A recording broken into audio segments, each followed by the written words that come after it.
Banyak warga terjaring razia protokol kesehatan.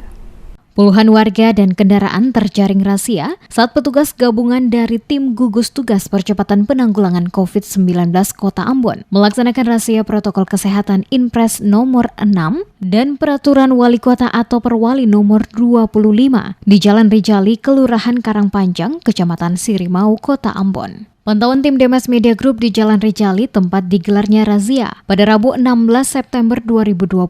Terlihat petugas gabungan tim gugus tugas yang terdiri dari personil TNI Polri, Satpol Polisi Pamung Praja atau Satpol PP, Dinas Perhubungan dan penyidik Pegawai Negeri Sipil atau PPNS berdiri di berderetan sepanjang jalan tersebut untuk memeriksa warga maupun kendaraan yang lewat. Warga yang melintas menggunakan kendaraan roda 2 maupun roda 4, bahkan pejalan kaki yang melewati jalan tersebut dan kedapatan tidak menggunakan masker langsung ditindak baik berupa sanksi sosial berupa push up maupun langsung ditahan surat-surat dan diproses sesuai aturan yang berlaku. Beberapa warga yang sempat ditahan oleh petugas yang kedapatan tidak menggunakan masker juga sempat terlihat bercekcok mulut dengan petugas dengan berbagai alasan saat akan ditilang oleh petugas. Akan tetapi, itu bukan menjadi alasan dan para pelanggar tetap ditilang oleh petugas tim gugus tugas COVID. Masih terlihat beberapa kendaraan angkutan umum, angkutan barang maupun mobil pribadi melanggar aturan dengan menaikkan penumpang melebihi kapasitas 50%, juga ditahan oleh petugas untuk menurunkan penumpang dan diberi sanksi berupa menahan surat-surat kendaraan mereka.